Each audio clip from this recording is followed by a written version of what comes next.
Hello, and welcome back to How to Change the World, the podcast that equips change makers with the insights, tools, and inspiration to drive meaningful impact. I'm Catherine Alonzo, and today I'm joined by Adam Kahane.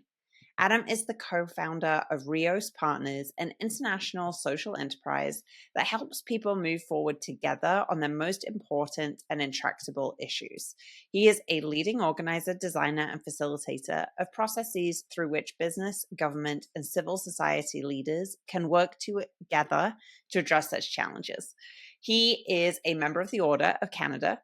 He was named a Social Innovator of the Year by the Schwab Foundation for Social Entrepreneurship and is the author of 6 books, the most recently published of which is Everyday Habits for Transforming Systems, which I am talking to Adam about today.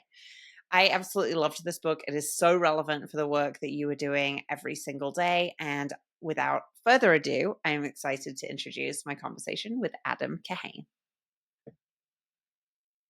Adam Kahane, welcome to the podcast. Thank you. I'm happy to be here. I am so excited to have you here and to be having this conversation. And thank you so much for giving us your time and I'm sure your many, many insights. To start off, Adam, I would love to learn more about your work and what it is that you focus on. Well, I'm originally from Montreal. I'm a consultant and facilitator and author. And my focus for, 35 years now has been specific and broad at the same time. Specific in that I work on helping people work together with others, people in other organizations or sectors or countries, people they need to work with but don't necessarily want to work with, people they might not agree with or like or trust. So that's what I've done day in and day out for 35 years, and general in the sense that my colleagues and I do this on every subject from food to peace to culture to climate change everywhere in the world. Wow. And what was your path to getting to where you are today? Well, I started off as a researcher and a planner in a big corporation. In 1991, oddly enough, I was asked to facilitate a strategic planning exercise in South Africa. 1991 was 1 year after Nelson Mandela was released from prison, but 3 years before the first democratic election. So everything was up in the air. Everything was in turmoil. Nobody knew what would happen. Most people thought it couldn't end well. And there was a group there who wanted to think about different possible strategies. And they did something very unusual. They invited 28 people from all across South African society, politicians, business people, trade unionists, community leaders, academics, black and white men and women, opposition and establishment, left and right, to think about this together. I ended up facilitating it because that's a methodology I knew about and really fell in love with that kind of work that I never even heard of, that you could bring everybody from across the system together to think and act together. And I fell in love with South Africa, which is a remarkable country going through a remarkable time, and also fell in love with the woman who was the organizer of the project. So by the end of it, I had resigned from my job and emigrated to Cape Town and married the project organizer. So that's how I got started. Wow. And how long were you in South Africa? Well, my wife is from South Africa, so we divide our time between Canada and South Africa and anywhere else in the world I'm working. And so I've been there, part of every year since 1991. It's a beautiful country and I'm happy to be there. And also to be able to experience the transformation of a society, not just once off, but how things unfold year after year, decade after decade, has been educational. Well, I'm sure very informative into your work. Yeah.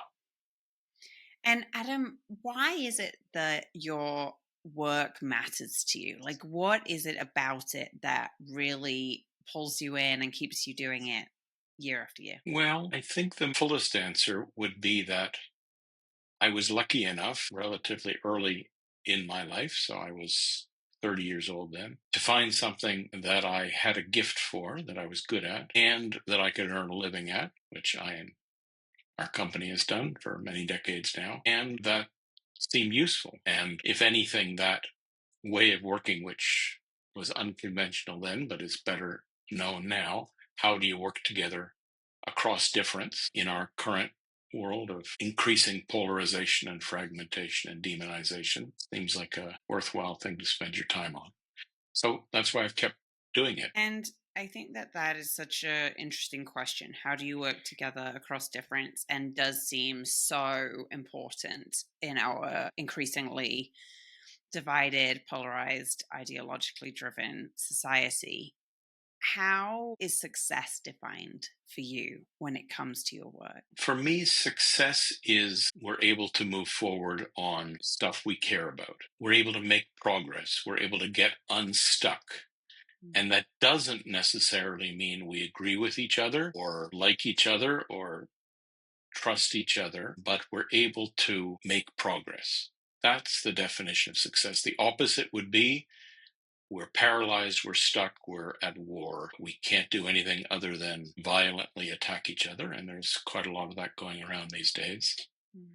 So success for me is demonstrating and implementing an alternative to that imposing, forcing approach. And who is your work for, Adam? Well, I have been working as a consultant and facilitator, and those roles have certain limitations. But the good thing about those roles, and the reason I like it, is you're working for the people doing the work. So in my case, or in our case, you're working for actors or stakeholders or leaders who are part of the system and frustrated and wanting to work together and aren't sure how. But the client is the people trying to work together, which is not to say the funder, not to say the boss, but the group of leaders that are trying to make progress on something that they all care about, maybe in different ways and for different reasons, but something they all care about. Something I've been thinking about a lot recently is how do you keep going when the thing that you care so much about and the thing that you're working on feels like it's backsliding. So I've been thinking about that a lot in the context of June in the United States is Pride Month, and it is also, as we're recording this, Juneteenth is tomorrow, and it's also Immigrant Heritage Month is recognized in June in the States. And I've been thinking a lot about when we celebrate these things and these milestones, but these same days that commemorate progress on certain topics and communities are also feel like we're backsliding in those same topics and rights for those communities right now. You know, how do you balance those two things? And so for your work, when you focus on helping people work together across difference, and at the moment it feels like we're less able to do that than ever, at least to me, how do you reconcile those two things? Well, I said that I think it's been helpful for me to be in South Africa at the time of great uncertainty during the transition, where, as they say, the old had not yet died and the new had not yet been born, and the moment of great triumph, the democratic elections in '94 and the Mandela government, and the decades since. I think that's been helpful in the sense that any romantic idea I had that things just kept going in one direction has been disabused of that. So I see things go up and down, they go forward and backwards, progress in some areas, regress in others. And I think that's helpful because I think it's always like that. And of course, it's discouraging, if not downright terrifying for some people, to see the regress and increasing violence and oppression in certain dimensions. And more generally, my way of looking at it, increased emphasis on imposing, forcing authoritarian violence, which is the opposite of what I'm trying to do or what I'm committed to. So part of it is just recognizing things are going to go up and down, and we may or may not get to where we're trying to go within our own lifetime. So I guess you could call it a realistic assessment. But maybe more fundamentally, I keep going because the fact that it's difficult doesn't mean it's not worth doing. I have a friend in India named Arun Maira who told me years ago, Adam, your wish to see progress on, or to see impact of the things you're doing is a bit egotistical, that what matters to you is that your work makes an obvious difference. He said, Adam, I remind you again of the final verse in the second chapter of the famous Indian text, the Bhagavad Gita, that says the work is yours, but not the fruits thereof. And I found that a very helpful comment, that I know what I have to do. That's what I have to do, whether or not the fruits are visible now or all the time or even within my lifetime. I think that is fairly profound, to be honest. That's one of the things I certainly have been thinking about for myself recently, is this attachment that I have to outcome. And when you have an attachment to outcome, whether it's in the short term or the long term, like a piece of content I create doing well, or a campaign that I'm working on being successful, there is this attachment to outcome, no matter how many times I tell myself exactly what you just said, which is, the work is mine, but the fruits attached to that work are not. How do you stay focused on that philosophy when I think it's natural to want our work to be effective? Yeah, somebody told me last week, expectations are premeditated disappointment. Certainly are. That was good.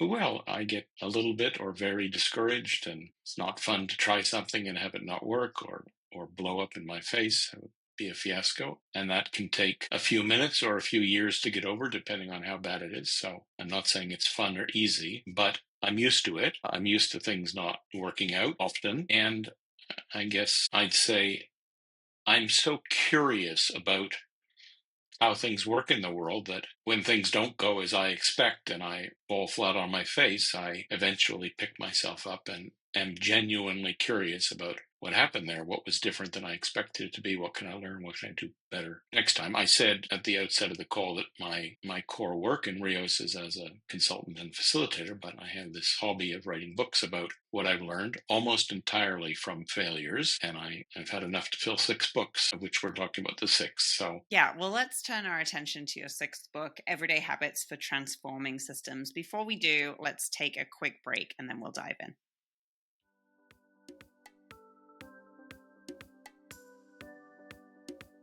It is such a tough time for nonprofits, agencies, and changemakers. Funding is tight, capacity is stretched, and your work matters more than ever.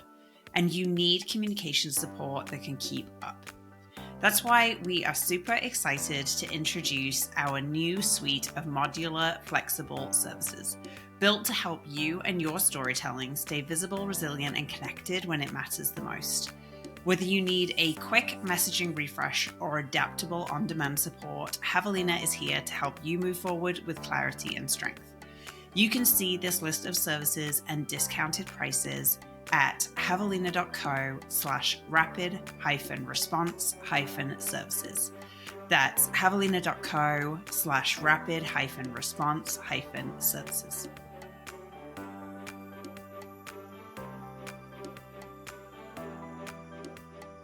Okay, Adam, so your 6th book, Everyday Habits for Transforming Systems, I have it right here. Let me ask you, first of all, what is your definition of systems? well, let me give you the technical definition and then let me give you some examples because I think that might be easier. So I relied on a definition by a really brilliant popularizer of systems thinking, well, a systems scientist who also wrote great popular works about it, a woman named Donella Meadows, the late Donella Meadows. And she defined a system as a collection of elements that are structured or related in a certain way that produces a characteristic set of outcomes that has a function or purpose. So we can see systems, we're part of all kinds of systems. I'm in Montreal, there's a transport system for getting around by car or by bus. Recently, that system has been transformed fundamentally to include bicycles, which I was talking to somebody the other day who reminded me that the idea of bicycles on city streets used to be, when I was in high school, not only extremely dangerous, but it was a crazy idea that bicycles should. And now Montreal is, I guess, among the most cycle-friendly cities in the world. And that was a change in thinking and laws and the structure of the streets and bike lanes, etc. So the Montreal transport system is a collection of vehicles, people, rules, lines on the road that produces a characteristic set of outcomes, which is that all kinds of people can get around safely with all kinds of modes. We have food systems that connect stores and farmers and markets and all kinds of other things that get us a supply of safe and fresh food, which is reasonably priced, et cetera, et cetera. talk about energy systems, you could talk about political systems, you could talk about family systems, organizational systems. But the key thing is it's the idea that I'm just on my own and the only thing that matters is what I do. That doesn't make any sense. I don't get around in Montreal on my own. I get around as part of a transport system. I'm using that example just because it's both very obvious and it's an example of the transformation of a system. It used to be a system that primarily benefited car drivers, and in the last 20 years, its function has changed dramatically. And what the foundational idea of your book is that for us to change systems, we need to participate in radical engagement. And so, can you define radical engagement and why it's important for systems change? I'm interested not just in tweaking systems, not just adjusting and maintaining them, but in transforming them so they produce fundamentally different results. And system transformation is almost always a collective activity. Many people doing many things over many years might think it happens all at once, but if we look more carefully, it's almost always not the case.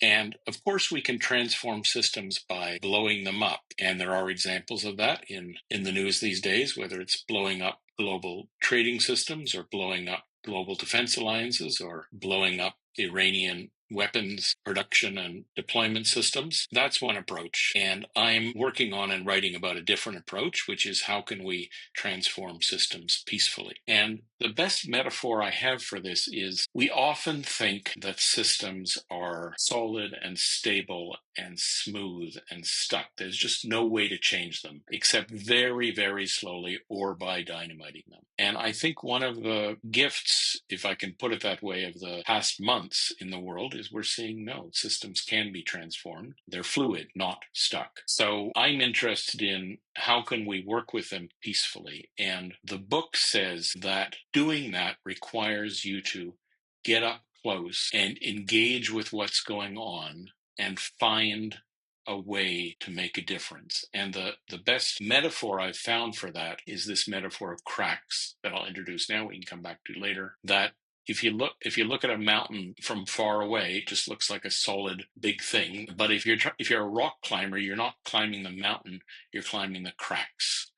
The cracks is where you put your toes and fingers, and that's how you make your way. And somebody pointed out to me last week that from a distance, you can't see the cracks. It just looks like it's impossible. How could I possibly get up there? But if you get close enough, you're always going to be able to find places to act, to move forward. And that's what I call radical engagement. I'm using the words as they're defined in the dictionary. Engagement means working with, entering into combat with, and radical doesn't mean extreme. It means to the root, like the word radish, to the root, fundamental, essential. So I'm saying that the key to be able to figure out what to do to transform a system is to engage with it radically. And then what you go on to present in the book is that there are, in your experience and your research and all of the lived experience you've had with creating change, 7 fundamental habits that make up that radical engagement. And so I want to dig into some of the habits. And the first one I want to ask you about is habit number 1, acting responsibly, which on the surface seems fairly straightforward and easy to do. But my guess is that neither of those things are true. So can you tell us a little bit about that first habit, acting responsibly, and how that meaningfully contributes to radical engagement? So this book is not primarily based on my own experience, unlike my other books. This book arose from me not understanding what's the day-to-day work of system transformation and talking with, in the end, 300 people, some of whom I've worked with for many years, and asking them what they did, not just occasionally, but day to day. And some of the things they said were things I've worked on a lot, working with unlike others. It's been the core of my work forever. Seeing what's unseen is something I think I'm pretty good at. But some of them were I really just hadn't thought about very much before. And in particular, this habit 1, acting responsibly, it seemed light. And originally I thought, no, well, this is a nice last chapter, sort of send people off with a nice feeling. But I realized that this question about what is my role in a system and what is my responsibility towards that system is not at all straightforward. I can't say what it is for you. I have to make it out for myself. I have many roles in many systems. There's a lot of trade-offs there about, am I going to do this or am I going to do that? Am I going to pay attention to my role as a company founder, an author, as a grandfather, as a citizen? And so the chapter ended up being more of a riddle than a recipe. But I think it's crucial for radical engagement because, as Bill Torbert said to me many years ago, that 60s expression, if you're not part of the solution, you're part of the problem, that isn't the key point. The key point is, you're not part of the problem, you can't be part of the solution. If you don't see how what you're doing or not doing is contributing to the way things being the way they are, then it follows logically there's nothing you can do about it except from the outside by force. So the first thing to understand is, what role or roles am I playing in the system, and what responsibilities do I have as a result of those? For example, as a result of a privileged position in the system. And is that something that you come to through personal reflection?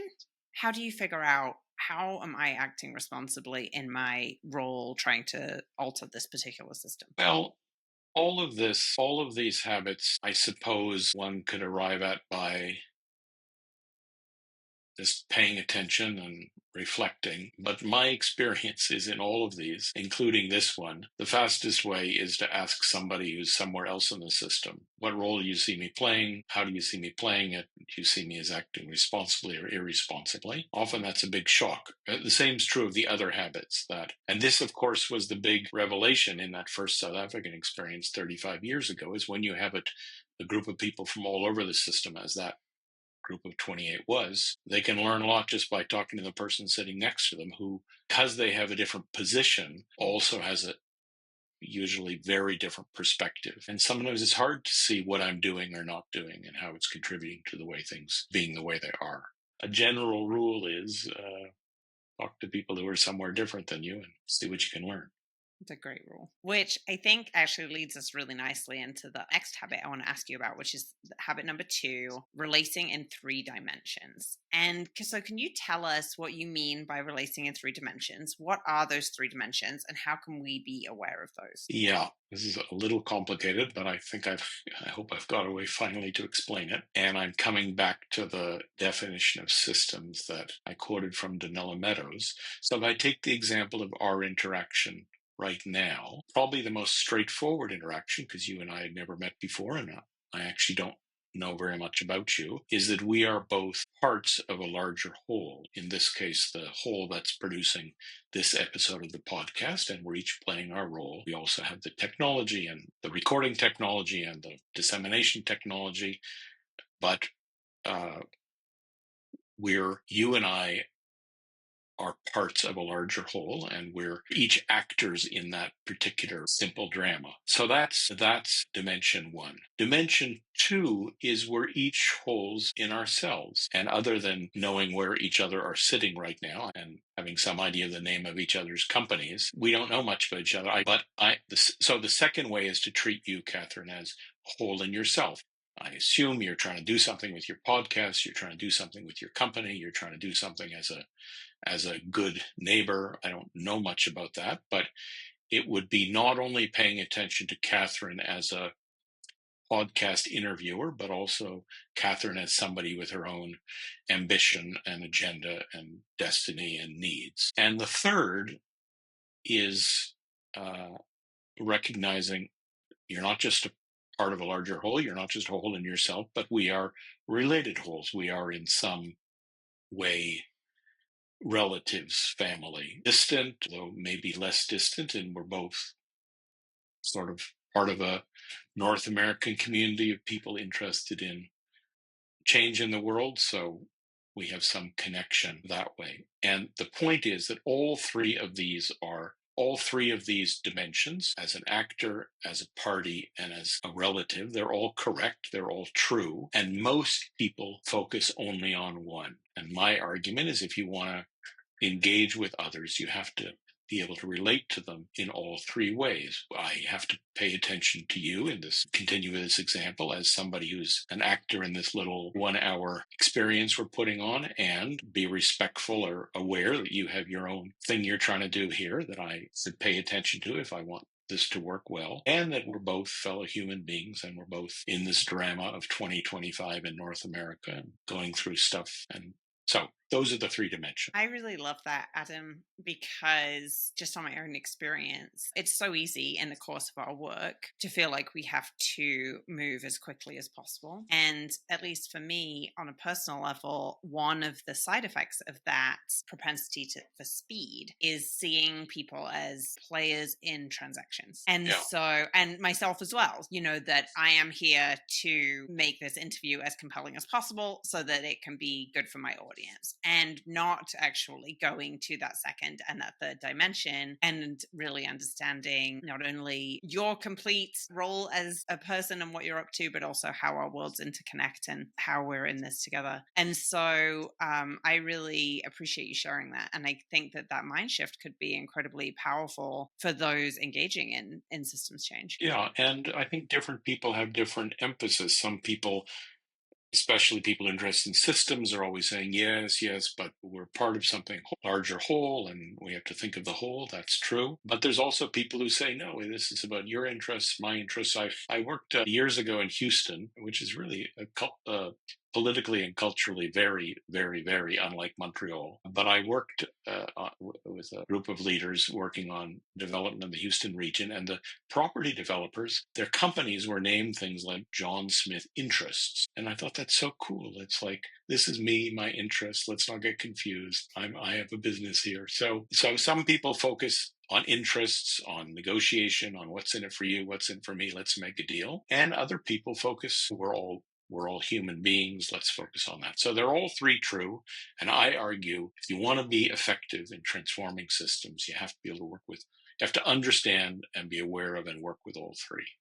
Well, that dovetails really nicely into the next habit I want to ask you about, which is habit number 7, preserving and resting. Because I think that's something else that all of us engaged in systems change and change making work know that we need to do with varying levels of success. So tell me a little bit more about this habit, preserving and resting, and what it looks like in practice. Sorry, just to correct you, but so people don't confuse, it's persevering and resting. Oh, I'm sorry. I can't read my own handwriting. Persevering and resting. Yeah. Well, I said that the book arose from a series of interviews, and that one particularly, an interview with a man named Phila Atiba Solomon, who is the head of African American Studies at Yale University and runs a broadcasting company and is the president of an NGO that works on reducing police violence in the United States, particularly violence against Black and brown people. So he's working on something big and he understands it well. And he comes from a long tradition of people working on those kind of civil rights, human rights issues. And he was very clear that on the one hand, these systems that produce the patterns of police violence, to take that example, have grown up over many decades, if not centuries,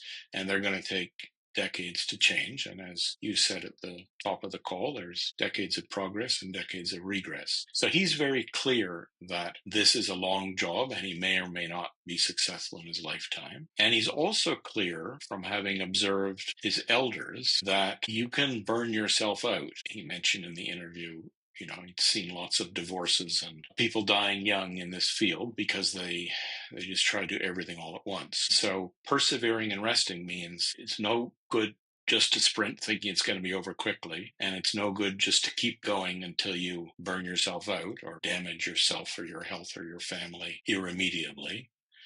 And that's attention. It's the only one of the habits that's named as attention. Keep going and rest. But that's attention. And many things, including the issue he works on, are urgent and important. And at the same time, just go, go, go, go, go. And pushing other people just go, go, go, go, go. It doesn't work. And so what does that look like in practice? How do we force ourselves to take rest when we feel like the work is urgent and pressing? Somebody said to me the other day that in a choir is able to sustain a note for a long time by some people dropping out and then coming back. I never heard that before, but it's obviously true. It's doing both, persevering and resting, maybe not the same person at the same time as persevering and resting. And I think the idea of habit 7 is pretty straightforward. So I've been surprised at how many people resonate with it. And I think they resonate with it just because it names something that they thought was important, but often isn't named. That both are Right. important, and we have to manage that tension. Yeah, I think that what comes up in my conversations with change makers is this idea that resting, I think people do understand that persevering is important. Resting is important, but it's not the most important thing. The most important thing is the outcome and the impact. And there's just not enough recognition within our industry, within our sector, that one directly reduces your ability to do the other. That if you're not Yeah, resting, you are less able to make impact. And I think that there are other sectors that have done a much better job of this. The one that is actually the best at this, I think, is athletics. In yeah, athletics, it is fundamentally understood that rest is an important part of performance. yeah. And while we intellectually might say that rest is an important part of performance in other sectors and other industries, for whatever reason, we haven't implemented it. I don't think, not in the same way that we need to. That's a great example that I'd not thought of. But yes, that's the idea. So before we come back to that fourth habit, working with cracks, I want to ask you a couple of sort of general questions about all of the habits. So one of the things that you share personally at the beginning of the book that really stood out to me is that there are some habits that you find quite easy and you're really quite good at, and then other ones that you have to think more deliberately about or don't come as naturally. And that made me think of whether you would approach the habits in a strength based way, which is, really focus on the habits that you're good at and don't worry so much about the ones that you're not so good at? Or is it more holistic? Does your research show you that you really need a foundational understanding of all of them to be able to participate in systems change and radical engagement? Well, I put it a bit of a different way, which is that there are seven variations of the same thing. And the same Mm. thing, or the underlying thing, or the fundamental thing, is radical engagement, which means not sitting back with your arms crossed, saying this is the way it is, take it or leave it, but leaning forward and with curiosity and openness and trying to see what's the system, what are other people in the system, where are they coming from, what are they trying to do, how can I work with them. So they're all variations on radical engagement. So I guess what I'd say is if you're really good at a few of them, you'll find it easier to learn the other ones, and they're complementary and one leads to the other. And so I guess I'm not taking a strength-based approach in that they're complementary of this fundamental stance or approach or way of being with respect to what's going on around you. And, if you practice five, it'll lead to four, and that'll help you understand three.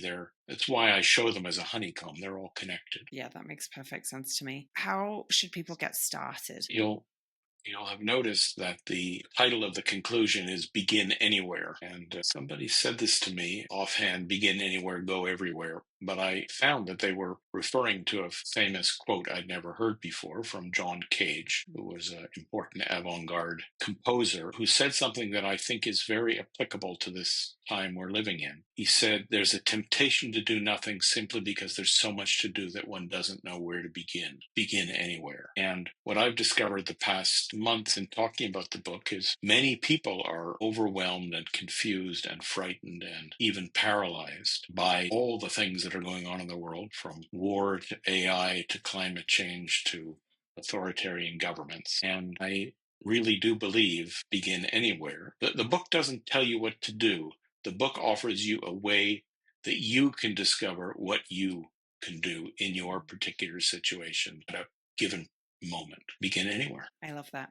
Which leads us really nicely, I think, into habit four. So, working with cracks. Tell us a little bit more about this habit and what it looks like in everyday usage. Well, the basic idea, and this is one of the habits that I wasn't on my mind when I started, but as I listened to the people I was talking with, it came up more clearly that this metaphor of a crack is important, that it's the opposite of thinking that things are stuck and stable and smooth and solid, and there's nothing you can do to change them except blow them up, bomb them, force them. And it's the idea, as I said a while ago with the mountain climber image, that in fact it's not true. The systems are fluid, they're changing all the time. And what's necessary is to notice what's changing, to notice the cracks where things are breaking through or breaking down, and rather than shy away from the cracks, to move towards them. Somebody said to me a few weeks ago that this reminded him of this, again, famous phrase I'd never heard of. Robert Capa was an important war photographer Hungarian-American war photographer. And he's famous for having said, if your photograph isn't good, move closer. So I think if you don't know what to do, move closer and you'll see. Mm. The most evocative way I know of saying this is with this famous poem by Leonard Cohen. I'm from Montreal, and his famous song Anthem has the following refrain. I'm sure you'll recognize it. He says, "Ring the bells that still can ring. Forget your perfect offering. There's a crack in everything. That's how the light gets in." And I was paying attention mostly to the third and fourth line, but there's a crack in everything, which I think is true. And that's how the light gets in.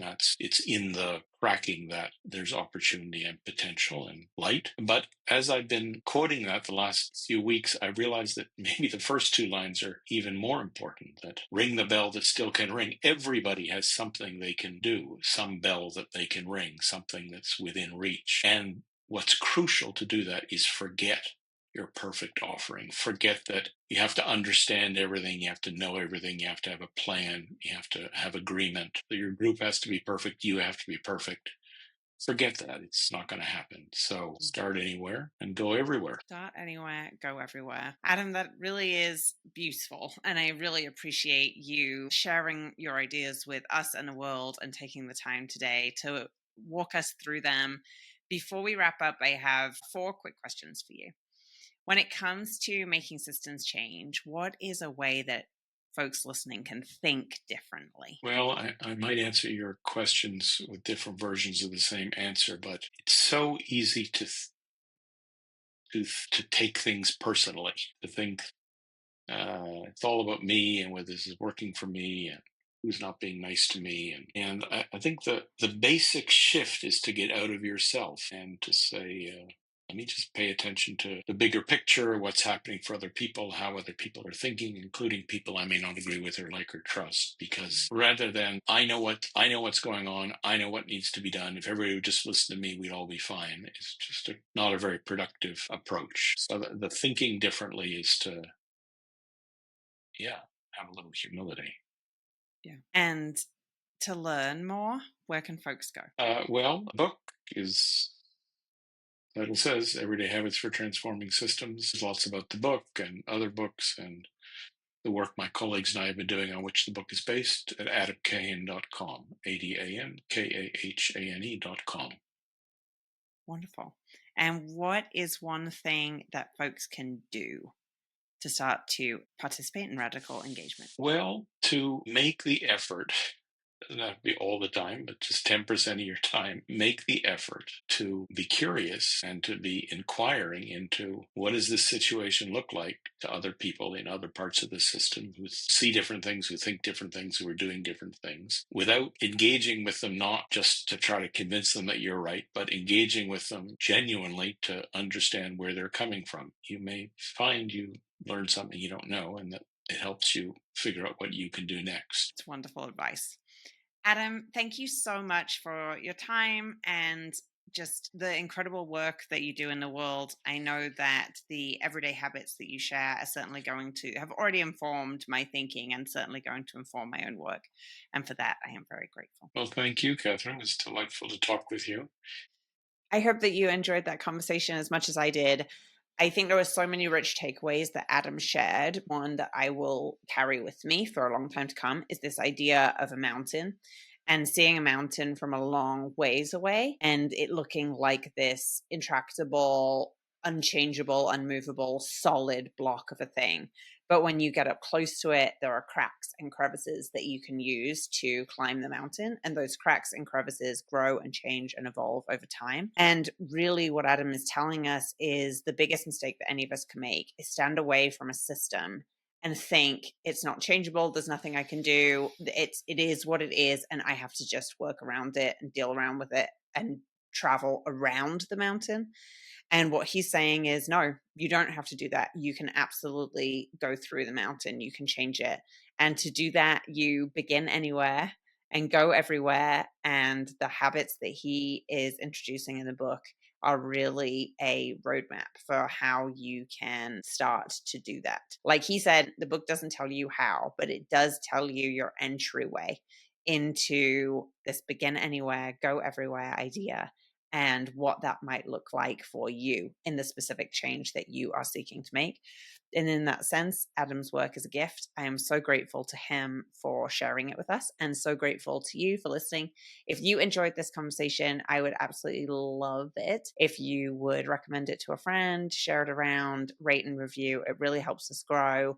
We are getting more and more listeners lately, and for that, I am truly grateful. And thank you for not only showing up, but for sharing it with new people. Until next time, when I cannot wait to share another story of change with you, have a great one.